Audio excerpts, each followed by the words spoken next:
నమస్కారం అండి. ఈరోజు మనం dragon fruit assessment for the year 2022 and 23 గురించి మాట్లాడుకుందాం. అంటే 2022-23 సంవత్సరంలో డ్రాగన్ ఫ్రూట్ పంట ఎలా జరిగింది అన్న విషయం గురించి మాట్లాడుకుందాం. దాంట్లో భాగంగా చాలా విషయాలు ఉన్నాయి. అంటే ఓవరాల్ స్టేటస్ ఏంటి, లాస్ట్ ఇయర్ ఎలా జరిగింది, పంట బాగా పండించామా, యావరేజ్ టన్నేజ్ పర్ ఏకర్, ఒక ఎకరానికి యావరేజ్గా ఎంత ఈల్డ్ వచ్చింది, ఎంత హార్వెస్ట్ వచ్చింది, తర్వాత గ్రోయింగ్ ఎక్స్టెంట్ పెరిగిందా లేదా, అంటే నంబర్ ఆఫ్ ఏకర్స్ పండించే పొలం పెరిగిందా లేదా, పోస్ట్ హార్వెస్ట్ టెక్నిక్స్ ఏంటి, అంటే మార్కెటింగ్ ఎలా చేసుకోవాలి, ప్యాకింగ్ అండ్ ట్రాన్స్పోర్టేషన్ ఎలా చేయాలి, ఇన్ఫ్రాస్ట్రక్చర్ ఎలా బిల్డ్ చేసుకోవాలి, అంటే ప్యాకింగ్ అండ్ ట్రాన్స్పోర్టేషన్ గురించి చెప్తున్నాను, మార్కెట్లో ప్రైస్ నెగోసియేషన్స్ ఎలా చేసుకోవాలి అన్న వాటి గురించి, అలాగే ఏరియాస్ ఆఫ్ ఇంప్రూవ్మెంట్, అంటే మనం ఏదైనా డిపార్ట్మెంట్లో ఇప్పుడు గ్రోయింగ్లో కావచ్చు, మ్యాక్సిమం ఈల్డ్లో కావచ్చు, సస్టైనబుల్ ప్రాక్టీసెస్లో కావచ్చు, మార్కెటింగ్లో కావచ్చు, మనం ఏదైనా ఇంప్రూవ్ అవ్వాలా అన్న విషయాల గురించి, అలాగే పొటెన్షియల్ ఆఫ్ డ్రాగన్ ఫ్రూట్. ఇప్పుడు మనకి మైండ్లో డౌట్ ఉంది, ఈ డ్రాగన్ ఫ్రూట్ చాలామంది వేస్తున్నారు, ఆల్రెడీ వేస్తున్నారు, ఇది భవిష్యత్తులో ఎలా ఉండబోద్ది, మనకి 100 రూపాయలు అమ్మిద్దా, 50 అమ్మిద్దా, 200 అమ్మిద్దా, అసలు మార్కెట్ ఉంటుందా ఉండదా, ఇలాంటి క్వశ్చన్స్ మనలో చాలామందికి ఉన్నాయి. సో దాని పొటెన్షియల్ ఏంటి అన్నది ఒకసారి చూద్దాం. అంటే నాకు తెలిసిన పరిజ్ఞానంతో చెప్తాను నేను. ఓకే, అయితే డ్రాగన్ ఫ్రూట్ మార్కెటింగ్ గురించి కూడా మాట్లాడుకుందాం. లోకల్ మార్కెట్ మీద మనం చాలా ఎక్కువ ఫోకస్ చేయాలి. సో అది ఎందుకు చేయాలి లోకల్ మార్కెట్ మీద, ఎక్స్పోర్ట్ ఇమీడియట్గా నెక్స్ట్ 2 to 3 years మనం ఎక్స్పోర్ట్ గురించి ఇమీడియట్గా ఫోకస్ చేయాల్సిన అవసరం లేదు యాజ్ పర్ మీ. అయితే అది ఏంటి, తర్వాత గోల్స్, మన డ్రాగన్ ఫ్రూట్ ఫార్మర్స్కి ఏంటి గోల్స్, దిశానిర్దేశం ఏంటి. ఇది గోల్స్ అని నేను ఎందుకు అంటున్నానంటే, ఇది ఒక ఇండస్ట్రీ అండి, బాగా అర్థం చేసుకోవాలి మీరు. ఓకే, ఇది ఒక ఇండస్ట్రీ. సో ఇండస్ట్రీ అంతా సక్సెస్ అవ్వాలి అంటే ఖచ్చితంగా మనకు ఒక గ్యాప్ ఉండాలి, అంటే గుడ్ అగ్రికల్చర్ ప్రాక్టీసెస్. సో ఇవి ఆల్రెడీ హార్టికల్చర్ డిపార్ట్మెంట్ వాళ్ళు కొంత చెప్పారు, మన దాకా రీచ్ అవ్వడంలో కొంత గ్యాప్ ఉంది. అంటే ఒక సగటు రైతుకి గుడ్ అగ్రికల్చర్ ప్రాక్టీసెస్ ఏంటి, ఇయర్లో ఎన్నిసార్లు మనం స్ప్రేయింగ్లు చేయాలి, ఎన్నిసార్లు డ్రిప్ ఇరిగేషన్ ద్వారా మందులు కానీ వాటర్ కానీ ఇవ్వాలి, ఎన్నిసార్లు ఎరువులు ఇవ్వాలి, ఇలాంటి అంశాల మీద బెటర్ ఎంత ఈల్డ్ తీయాలి, ఎలాంటి క్వాలిటీ ఈల్డ్ తీయాలి, ఒక గోల్స్ లాంటివి ఉన్నాయి. సో వీటన్నిటి గురించి మాట్లాడుకుందాం. నాకు తెలిసి బహుశా చాలా ఎక్కువ టైం పట్టవచ్చు, దీన్ని 2 పార్ట్ల కింద చేద్దాం. సో నాకు తెలిసినంత ఇన్ఫర్మేషన్ చెప్తాను. అయితే విషయంలోకి వెళ్ళడానికి ముందు నేను చెప్పేది ఏంటంటే, ఈ గతంలో చేసిన వీడియోలు కానీ, ఇప్పుడు చేస్తున్న వీడియోలు కానీ, భవిష్యత్తులో చేయబోయే వీడియోలు కానీ, ఈ వీడియోల ద్వారా ఎవరిని మీరు డ్రాగన్ ఫ్రూట్ వెయ్యండి, ఎకరానికి 10 లక్షలు వస్తాయి, 50 లక్షలు వస్తాయి అని కానీ, మీరు వెయ్యొద్దు నష్టపోతారని కానీ నేను చెప్పట్లేదండి. వేయడం వేయకపోవడం మీ ఇష్టం, మీ నిర్ణయం ఏంటి. సో ఉదాహరణకి ఇప్పుడు మనకి సొసైటీలో ఉన్న ఏ బిజినెస్ అయినా తీసుకోండి. ఒక బిజినెస్లో అందరూ నష్టపోయిన వాళ్ళు లేరు, అదే బిజినెస్లో అందరూ లాభపడ్డ వాళ్ళు లేరు. ఫర్ ఎగ్జాంపుల్ రియల్ ఎస్టేట్ తీసుకోండి. ఒక 100 మంది రియల్ ఎస్టేట్ చేశారనుకోండి, 100 మందికి లాభాలు రావు, 100 మందికి నష్టాలు రావు. హోటల్ బిజినెస్ తీసుకోండి, 100 మంది చేస్తే అందరికీ లాభాలు రావు, అందరికీ నష్టాలు రావు. వ్యవసాయం చేస్తే టమాటా పండించారు, లేకపోతే మ్యాంగో పండించారు, పుచ్చకాయ పండించారు, సపోటా పండించారు, బనానా పండించారు, పపాయ పండించారు. సో ఏది పండించినా అందరికీ లాభాలు రావు, అందరికీ నష్టాలు రావు. So there is no particular industry which has got complete profits or complete losses. అలాగే ఇప్పుడు డ్రాగన్కి వచ్చేసరికి చాలామంది నేను చెప్పే వీడియోలని, విధానాన్ని, కంటెంట్ని తప్పుగా అర్థం చేసుకుంటున్నారు.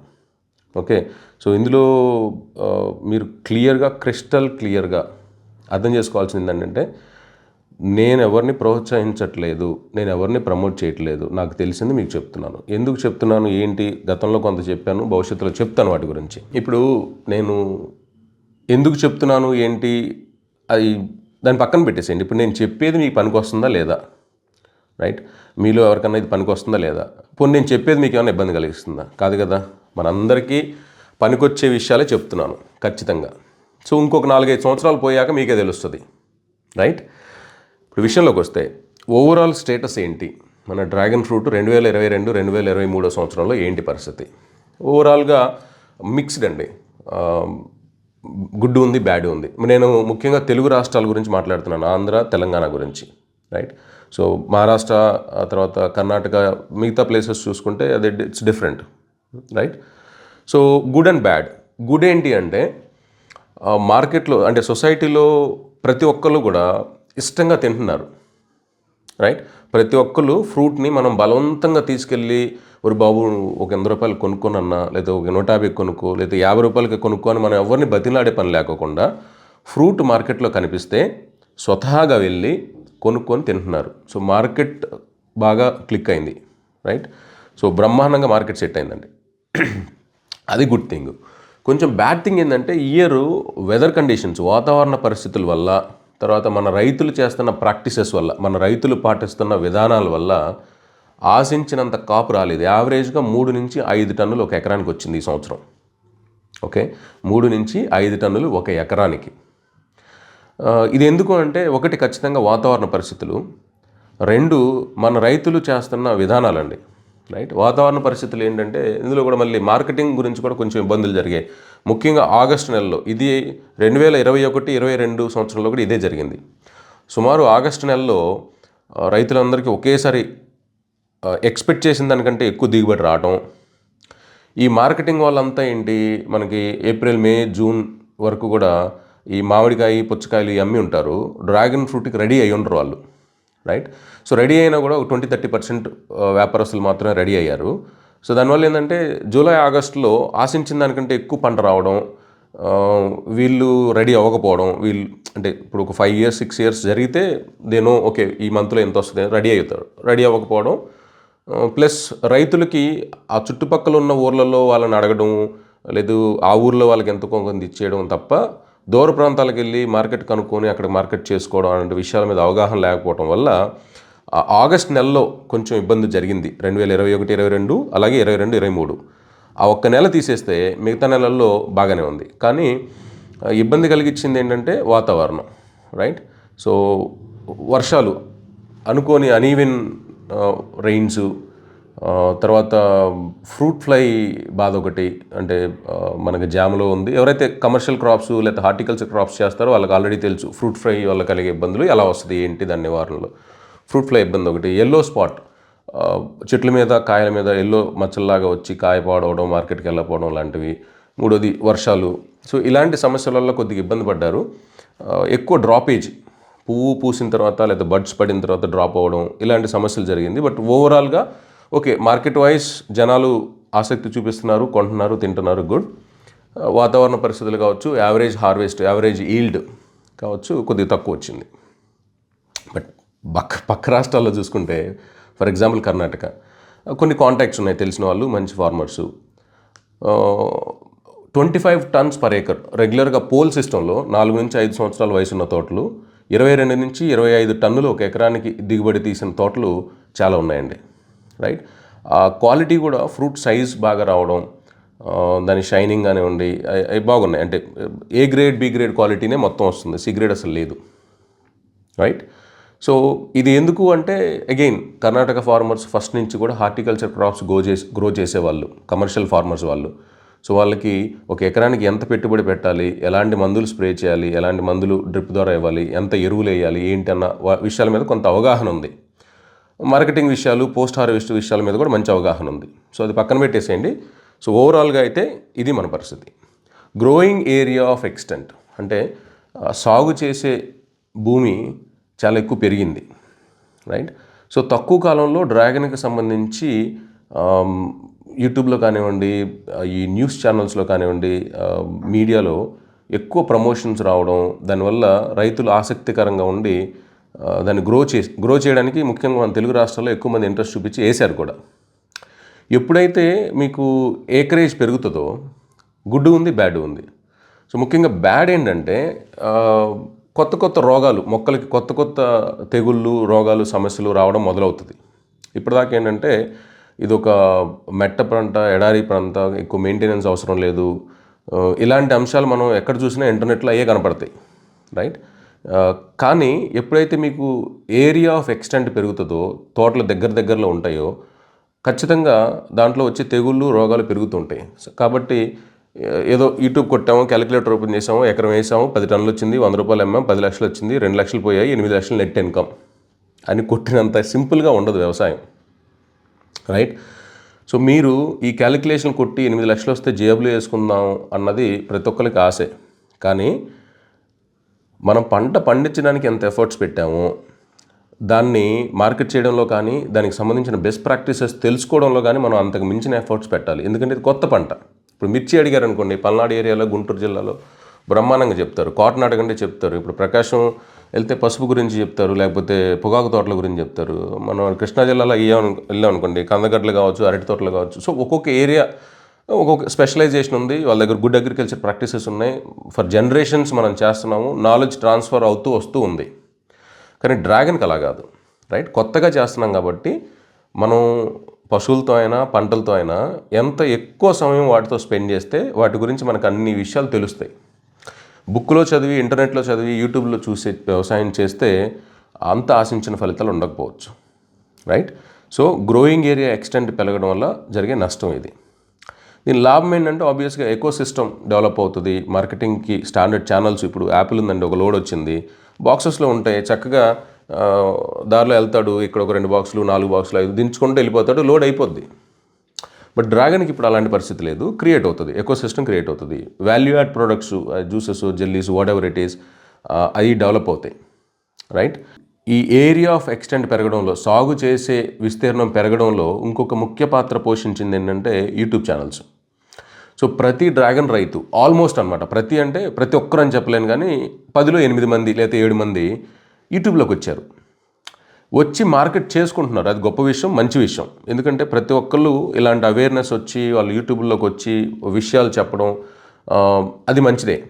కానీ ఒక బ్యాడ్ ఏంటంటేనండి, ప్రతి ఒక్కళ్ళు కూడా ఒక ఎకరానికి నాకు 10 లక్షలు వచ్చేసాయి, 15 లక్షలు వచ్చాయి, 20 లక్షలు వచ్చాయి. మొన్న ఈ మధ్యన ఏదో వీడియో చూశాను, అంటే ఒక మంచి బాగా తెలిసిన యూట్యూబ్ ఛానల్ అనమాట. సంవత్సరానికి 1.5 కోటి సంపాదిస్తున్న డ్రాగన్ రైతు. ఏంటి డబ్బులా లేకపోతే ఇంకేమన్నా చిల్ల పెంకులండి? 1 కోటి రూపాయలు వస్తే రైతు ఎలా ఎందుకుంటాడు, రైట్? అంటే నేను పాయింట్ చేయడానికి కాదు, నేను అంటుంది ఏంటంటే మనం ఇన్ఫర్మేషన్ చెప్పడం ఎంత ఇంపార్టెంటో, కొద్దిగా ఆథెంటిక్ ఇన్ఫర్మేషన్ చెప్పడం, సత్యం చెప్పడం కూడా అంతే ఇంపార్టెంట్ అనమాట.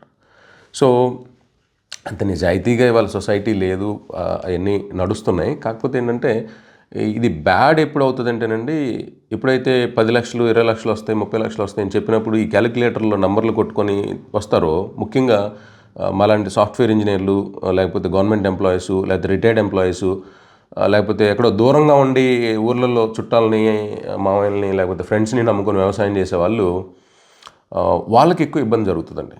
ఎందుకంటే వీళ్ళు ప్లాంటేషన్ చేస్తారు, మేము దూరంగా ఉంటాము, అక్కడ ఎవరినో నమ్ముతాము, ప్రతిరోజు పెరుగుతున్నాయా చెట్లు, మందు కొట్టారా, డ్రిప్ పెట్టారా, ఇది అడుగుతూ ఉంటాం అప్డేట్స్. వాళ్ళు ఏదో చెప్తారు, 2 నెలలకి 3 నెలలకి టైం కుదిరినప్పుడు వెళ్తాము, వస్తాము. ఈ ప్రాసెస్లో నీకు 1.5 ఇయర్ గడిచిపోయిన తర్వాత ఒకసారి ఎక్సెల్ షీట్ తీసుకొని నెంబర్లు కొట్టుకొని చూస్తే నీకు ఒక ఎకరానికి వచ్చేసరికి నీకు అయిన ఖర్చు, మొట్టమొదటిగా పెట్టిన పెట్టుబడి కావచ్చు, ఆపరేటింగ్ ఖర్చు అంటే మెయింటెనెన్స్ ఖర్చులు, నీకు వచ్చింది చూసుకుంటే పొంతన కనపడదు.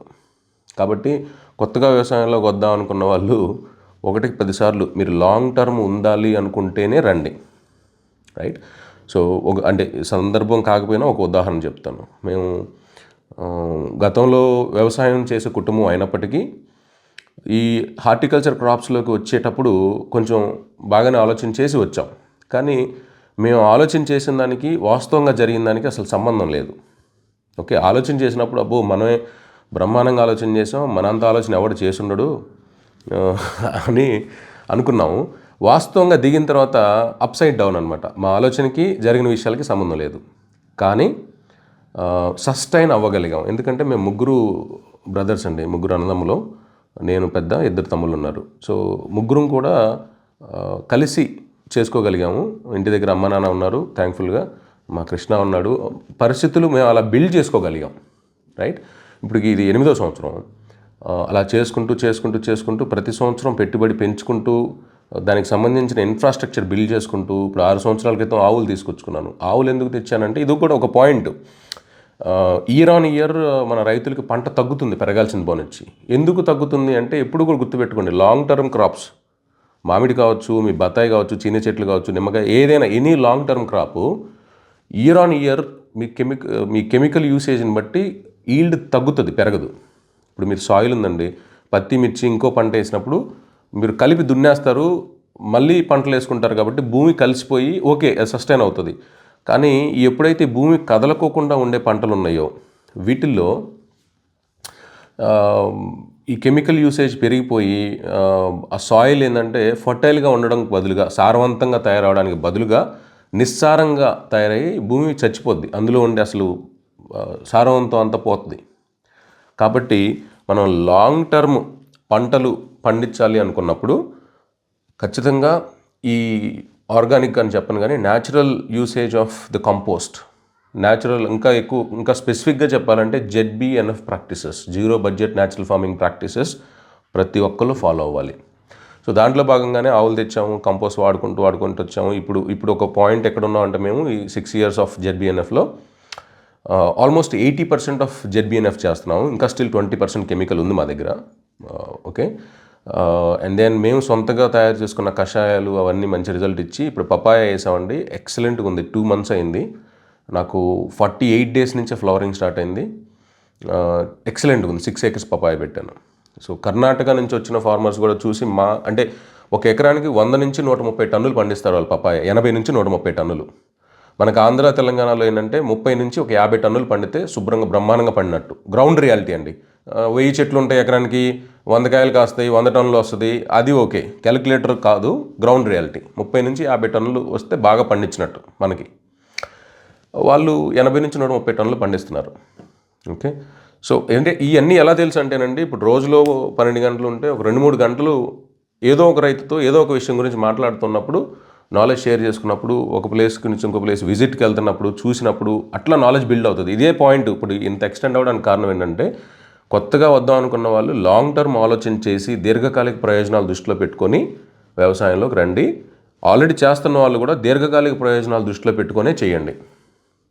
ఇవాళ DAP కట్టేసాము, బ్రహ్మాండంగా నల్లగా వచ్చింది, 15 రోజులు 20 రోజుల తోట, ఇంకో 4 కట్టలు వేద్దాము, అది ఓకే. ఇవాళ 1800 రూపాయలు DAP కట్ట వచ్చింది. ఏం చేస్తాం మనం వ్యవసాయం చెప్పండి, right? So growing area of ఎక్స్టెంట్లో ఇన్ని విషయాలు మనం మాట్లాడుకున్నాం. ముఖ్యంగా నేను స్ట్రెస్ చేస్తుంది ఏంటంటే యాకరేజ్ పెరిగిన దానివల్ల మనకి ఇబ్బంది లేదు, కానీ క్వాలిటీ ఫ్రూట్ పండించాలి, పండించకపోతే ఇబ్బంది, right? So post harvest techniques అండి, మార్కెటింగ్. ఇప్పుడు ఒక ఎకరం వేసిన రైతుని నేను అడుగుతున్నాను, లేదా ఒక ఎకరం అంటే సాధారణంగా పంట వేసిన రైతుని అడుగుతున్నాను నేను, మీరు పంట పండించడం కాకుండా మార్కెట్లో ఎక్కడెక్కడికి వెళ్ళి ఎంక్వైరీ చేశారు చెప్పండి. ఎక్కడెక్కడికి వెళ్ళి ఎంక్వైరీ చేశారు, ఎంత దూరం వెళ్ళి ఎంక్వైరీ చేశారు? మీ ఏరియా ఆఫ్ ఎక్స్టెన్షన్ బట్టి 1-2 ఎకరాలు లోకల్ ఆధారపడతారు, ఫైన్. కానీ ఎంత దూరం వెళ్ళి మీరు రీసెర్చ్ చేసి మార్కెటింగ్ గురించి ఆలోచన చేశారు, రైట్? లేదు, ఎన్ని విధానాలు అంటే మార్కెట్ చేయడంలో, ఓకే మనం ఒకటి షాప్కి వెళ్ళో లేకపోతే ఇంకొకటికి వెళ్ళో బండి వాళ్ళకి వేస్తాం, దట్ ఈస్ ఫైన్. ఇంకా వేరే ఏదైనా విధానాలను మీరు ఎక్స్ప్లోర్ చేశారా, మీరు పరిశోధన చేశారా? ప్రతి ఒక్కరి బాధ్యత అండి అది, అందరం కలిసి చేయాలి. ఓకే, సో సూపర్ మార్కెట్స్ ఎంచుకోవాలి, ఈ లోకల్ బండి వాళ్ళని చూసుకోవాలి, హోల్సేల్ వాళ్ళని చూసుకోవాలి, మీరు ఆన్లైన్ మార్కెటింగ్ స్టార్ట్ చేసుకోవాలి. కానీ ఒకటి నేను చెప్తుంది ఏంటంటే, ఎప్పుడైతే మనం ఎక్కువ మంది మార్కెట్లోకి వచ్చి మార్కెట్ చేయడం మొదలు పెడతారో అప్పుడు ఒక పాయింట్ ఆఫ్ టైంలో ఏంటంటే సొసైటీలో చూసే వాళ్ళకి ఇది స్పామ్ లాగా అనిపిస్తుంది. అసలు ఆ కోణాన్ని అవాయిడ్ చేసి డెఫినెట్గా మంచి విషయాలను ఎక్స్పోజ్ చేస్తూ చెప్పండి, రైట్? సో మార్కెటింగ్ సంబంధించి నేను కూడా ఇంకా చాలా ఎక్స్పోజర్ ఇస్తాను. బట్ మార్కెటింగ్లో భాగంగానే ప్యాకింగ్ అండ్ ట్రాన్స్పోర్టేషన్ గురించి కూడా మనం ఆలోచించాలి. మనం ఏం ఆలోచిస్తున్నాం అంటే అండి, ఇంకో ముఖ్యంగా ప్రైస్. వాళ్ళు ఎవరో 200 రూపాయలు, ఇప్పుడు మేము కూడా 200 రూపాయల కేజీ ఫార్మర్ రేట్ అమ్మాము, బట్ చాలా రోజుల క్రితం, చాలా సంవత్సరాల క్రితం.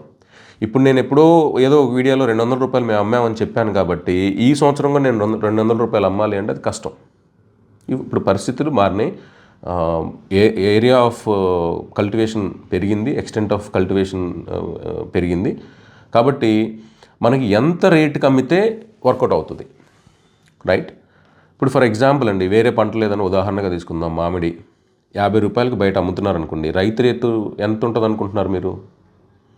రైతు రేటు 10 రూపాయలు ఉండొచ్చు సుమారు, లేదా 15 రూపాయలు ఉండొచ్చు. జామకాయ ఉందండి, బయట మీరు 50 రూపాయల నుంచి 100 రూపాయల మధ్యలో అమ్ముతున్నారు, అంటే రకాలు ఉన్నాయనుకోండి. సో 50 రూపాయలు జామకాయ అమ్ముతున్నారంటే రైతు రేటు ఎంత ఉంటుంది అనుకుంటున్నారు? అంతే, 8 రూపాయలు 10 రూపాయలు, అదే, రైట్? సో అరటి ఉంది, లేదా బనానా ఉంది, సపోటా ఉంది, లేకపోతే సీతాఫలం ఉంది. మీరు ఏ క్రాప్స్ అయినా తీసుకోండి, మార్కెటింగ్లోకి వెళ్ళడానికి ఇది కూడా మీరు ఒక ఉదాహరణ మీరు గుర్తుపెట్టుకోవాల్సింది. ఒక 5-6 రకాలు పిక్ చేసుకోండి, హార్టికల్చర్ క్రాప్స్. సీతాఫలం, సపోటా, బనానా, లేకపోతే పపాయ, లేకపోతే ఇంకోటి ఎంచుకొని ఇవాళ రేటు రూ. 50 మార్కెట్లో అమ్ముతున్నారు, లేకపోతే రూ. 100 మార్కెట్లో అమ్ముతున్నారు, బండి మీదో సూపర్ మార్కెట్లోనూ. సో రూ. 100 బయట రీటైల్గా అందుబాటులో ఉంటే ఫార్మర్ రేట్ ఎంత? పచ్చిమిర్చి తీసుకోండి, ఫార్మర్ రేట్ ఇప్పుడు మాకు రూ. 18, రూ. 20 కోస్తున్నారండి మా ఊర్లో. ఇవాళ బయట చూడండి మీరు రూ. 100 నుంచి రూ. 150 ఉంది, రైట్? సో స్వీట్ కార్న్ ఉందండి, మీకు టన్ వచ్చేసరికి రూ. 7, రూ. 8 కోస్తారు. బయటకు వచ్చేసరికి ఒక్కొక్క కండే, రైట్? అంటే ఒక టన్ను 7-8 వేలు అంటే మీకు ఒక కండకు వచ్చేసరికి మీకు రూ. 10, రూ. 15, రూ. 20 అలా అమ్ముతున్నారు. సో నేను అంటుంది ఏంటంటే, ఒక డ్రాగన్ రైతుగా మనం మార్కెట్ చేయాలి అనుకున్నప్పుడు అసలు మార్కెట్లో మనం రూ. 50 డ్రాగన్ అమ్ముతున్నాము, లేదా రూ. 100 మనం అమ్ముతున్నాము ఫార్మర్ రేటు అంటే మార్కెట్లో ఎంతకు అమ్మాలి? ఒక ఫార్మర్గా మనమే నేను రూ. 150 ఇచ్చాను అంటే మార్కెట్లో ఎంతకు అమ్మాలి? మార్కెట్లో 150 మనం ఇస్తాం, 400 పెడతారు, 300 పెడతారు. 300 పెట్టినప్పుడు ఎంత కొంటారు, రైట్? సో మనందరి గోల్ ఏంటంటే డ్రాగన్ ఫ్రూట్ కూడా ప్రతి ఒక్కరి డైట్లో ఒక భాగం అయిపోవాలి. బనానా ఎలా తింటారో మన ఇంట్లో అట్లాగే డ్రాగన్ ఫ్రూట్ తినాలి. లేదు సమ్మర్ వచ్చేసరికి మనం మ్యాంగో ఎలా తింటారో ప్రతి ఒక్కళ్ళు డ్రాగన్ ఫ్రూట్ అలా తినాలి, రైట్? రోజు కొబ్బరి బొండం నీళ్ళు ఎలా తాగుతాం బయటకు వెళ్ళి, అలా డ్రాగన్ ఫ్రూట్ తినాలి. సో దాంట్లో అన్ని పోషకాలు ఉన్నాయి, అన్ని ప్రోటీన్లు, విటమిన్లు, దానికి కావాల్సినవి అన్నీ ఉన్నాయి. ఓన్లీ థింగ్ ఏంటంటే మనం దాంట్లో ఉన్నవన్నీ కూడా రీటైన్ అయ్యే విధంగా న్యాచురల్ ఫార్మింగ్ చేసి మార్కెట్లోకి అందుబాటులోకి తేవాలి. సో న్యాచురల్ ఫార్మింగ్ చేయడానికి ఆ ట్రాన్స్ఫర్మేషన్ కొంత టైం పట్టొచ్చు ఇవాళ, ఎందుకంటే కెమికల్ ఏ షాప్కి వెళ్ళినా అందుబాటులో ఉంది. కానీ ఈ కషాయాలు, ద్రావణాలు ఇవన్నీ కావాలంటే నమ్మకంగా దొరికే ఎక్కడ లేవు, right? So marketing, post harvest, ట్రాన్స్పోర్టేషన్కి సంబంధించి ఈ రేటు విషయం వచ్చింది కాబట్టి మనం ఇవాళ చెట్టు నుంచి ఒక కాయ కోస్తే ఇవాళ 100 కేజీలు కోస్తే ఆ 100 కేజీలకి కూలోళ్ళు కట్ చేసిన రేటు పోగా మొత్తం మనకే రావాలని కోరుకుంటున్నాం, రైట్? అది అవగాహన లోపం. ఒక 20 కేజీల బాక్స్ కూడా ప్యాక్ చేయాలి, రైట్? ఒక 20 కేజీ బాక్సు లేదా 15 కేజీ ఫ్రూట్స్ పట్టే బాక్సు సుమారు రూ. 50 ఖర్చు అవుద్ది. అంటే కేజీకి 3 నుంచి 5 రూపాయలు బాక్స్కి కానీ ప్యాకింగ్ కానీ ఖర్చు అవుద్ది. సో ఫ్రూట్స్ కట్ చేసిన తర్వాత గ్రేడింగ్ చేయాలి, గ్రేడింగ్ చేసిన తర్వాత కార్డ్ బాక్సెస్లో, అట్టపెట్టే బాక్సుల్లో ప్యాక్ చేయాలి. సో దీనికి ఒక రూ. 5 కేజీ ఖర్చు అవుద్ది. అది కూడా మన మీద భారమే, గుర్తుపెట్టుకోండి. ఎప్పుడైతే మీరు ఈ కార్డ్ బాక్సెస్లో కట్ చేసిన వాటిని నీట్గా గ్రేడింగ్ చేసిన వాటిని బాక్సుల్లో ప్యాకింగ్ చేసిన దాన్ని మార్కెట్కి పంపిస్తారో ఈ కొన్న అతను ఏం చేస్తాడు, చక్కగా బండి వెళ్తుందండి. అతను అమ్ముకోవడానికి బండ్లు 10 బండ్ల వాళ్ళు ఉంటారు, తోపుడు బండి వాళ్ళు. అక్కడో 2 బాక్సులు దించుకుంటూ వెళ్తాడు. It makes his life easy. వాడు ₹1 తింటేనే మళ్ళీ మన దగ్గరకు వస్తాడు ఈ ఫ్రూట్ దగ్గరికి. వాడిని పిండామనుకోండి, నాకే తెలివి ఉంది లేకపోతే అని, వాడు ఇంకోసారి రాడు డ్రాగన్ ఫ్రూట్ జోలికి. జనరల్గా చెప్తున్నాను నేను, అంత పిచ్చోళ్ళు ఎవరు లేరు అనుకోండి మార్కెట్లో. బట్ సో ఇప్పుడు అదే మనం ఈ టమాటా బాక్సుల్లో పోసి పంపించాం అనుకోండి మార్కెట్కి, అప్పుడు అతను ఏం చేయాలి, టమాటా బాక్సుల్లోంచి తిరగబోసుకొని మీ బాక్సులు మీకు ఇవ్వాలి ఫస్ట్. రెండోది దాన్ని గ్రేడింగ్ చేసుకోవాలి. లేదు మనం గ్రేడింగ్ చేసి పంపించాం అనుకోండి, దాన్ని మళ్ళీ అతను బాక్సెస్లో పెట్టుకోవాలి. అవి తీసుకెళ్ళి బండోడికి ఇవ్వాలి. ఆ బండోడు ఏం చేస్తాడు, రేపొద్దున సహజంగా ఈ మన టమాటో బాక్స్లో ఎక్కడో పడేస్తాడు, ఇవ్వడు. లేకపోతే అవి మళ్ళీ తెచ్చుకోవడానికి అదొక రిస్క్. సో అంటే ఇవాళ మార్కెట్లో సింపుల్గా ఉండడానికి చూస్తున్నారండి, అది మనం అర్థం చేసుకోవాలి, రైట్? సో కార్డ్ బాక్సెస్లో ప్యాక్ చేయాలి. దాని మీద మీ బ్రాండింగ్ వేసుకోండి, మీ నంబర్లు వేసుకోండి, మీ లోగోలు వేసుకోండి, మీ కంపెనీ పేరు పెట్టుకోండి, మీ వెబ్సైట్ పెట్టుకోండి, రైట్? సో దానికి సంబంధించిన ఇన్ఫ్రాస్ట్రక్చర్ బిల్డ్ చేసుకోవాలి. పోస్ట్ హార్వెస్ట్లో కట్ చేసిన తర్వాత కాయలు ఒక దగ్గర పోసి చక్కగా గ్రేడ్ చేసిన వాటిని బాక్సుల్లో ప్యాక్ చేసుకోవడానికి ఇప్పుడు గవర్నమెంట్ వాళ్ళు ప్యాక్ హౌస్ అని ఒకటి ఇస్తున్నారండి. సో అది పూర్తి స్థాయిలో సబ్సిడీలో అందుబాటులో ఉందో లేదో తెలియదు. ఉంటే ఓకే, లేకపోతే మీ నాలెడ్జ్ ఆ ఏరియాలో పెంచుకోండి. అసలు ఈ ప్యాక్ హౌస్ అంటే ఏంటి, లేకపోతే ప్యాక్ హౌస్ ఎందుకు కావాలి మనకి, కోసిన తర్వాత ఏం చక్కగా కింద అక్కడ మట్టిలో పోసి అక్కడే చేసుకోవచ్చు కదా, right? So presentation is important. Neatness చూస్తున్నారు జనాలు బయట వాళ్ళ. అంటే అది కోసి తిన్న తర్వాత ఎంత రుచిగా ఉందో తిన్న తర్వాత తెలుస్తుంది. ముందు తినాలంటే ఈ కొని తీసుకెళ్ళాలి కదా వీడు. సో అది ప్రైస్ నెగోషియేషన్స్. ఆబ్వియస్గా ప్రైస్ మనం ఫిక్స్ అవ్వాలి అంటే అసలు మిగతా పంటలతో మనం పోల్చుకోవాలి. డ్రాగన్ నేను 200 అమ్మాలి, 150 అమ్మాలి అంటే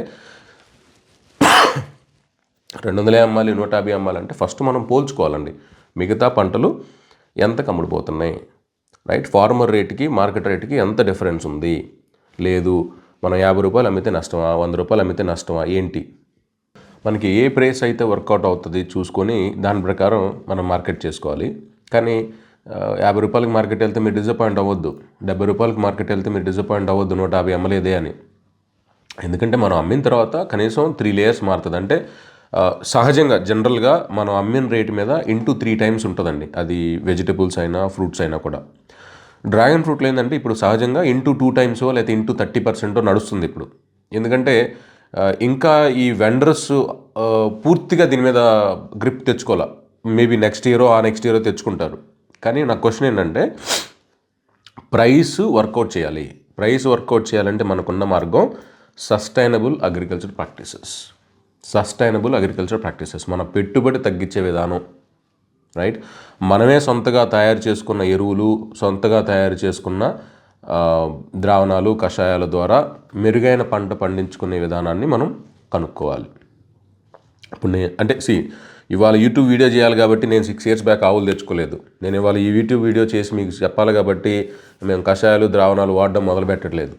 మేము చేస్తున్నాం కాబట్టి, దాంట్లో ఉన్న ఫ్యాక్ట్ రియలైజ్ అయ్యాం కాబట్టి, ఇది లార్జ్ స్కేల్లో అందరూ చేస్తే దీనివల్ల ఉపయోగమా నష్టమా తెలుసుకొని, ఇది అందరూ చేసినప్పుడే ఉపయోగం, అందరూ సక్సెస్ అయినప్పుడే ఇండస్ట్రీ సక్సెస్ అవుతుంది అన్న ఉద్దేశంతో మీ అందరికీ చెప్పడం జరుగుతుంది. So sustainable agriculture practices. So నేను చెప్పినట్టుగా వెబ్సైటు kurelaaf.in చాలా త్వరలో వస్తుందండి. అంటే మేము ఎవరికైతే కాంట్రాక్ట్ ఇచ్చానో వాళ్ళు కొద్దిగా స్లో వర్క్ చేస్తున్నారు. ఈ క్రిస్మస్, ఈ హాలిడేస్, న్యూ ఇయర్ ప్లస్ మేము ఈ దీక్షలో ఉండడం వల్ల కొంత నేను కంటెంట్ చేయలేకపోవడం, ఇవన్నీ కలిసి అది కొద్దిగా లేట్ అవుతుంది. బట్ డెఫినెట్గా జనవరి ఎండ్కి మీకు అందుబాటులోకి తెచ్చే మార్గం చేస్తాను. అందులో మాకు వీలైనప్పుడల్లా మేము తయారు చేసుకున్న దాంట్లో ఎంతో కొంత క్వాంటిటీ కషాయాలు అవన్నీ కూడా వెబ్సైట్లో అందుబాటులో పెడతాను. చాలా రీజనబుల్ రేట్లో నేను తయారు చేసిన దాని మీద కొంత ఓవర్ హెడ్ యాడ్ చేసుకొని దాన్ని అందుబాటులో తెచ్చే విధంగా చేస్తానండి. సో సస్టైనబుల్ అగ్రికల్చర్ ప్రాక్టీసెస్ మీద ఫోకస్ చేయాలి, మనం తెలుసుకోవాలి వాటి గురించి. ఇంకొక వీడియోలో మళ్ళీ కలుద్దాం. నమస్తే.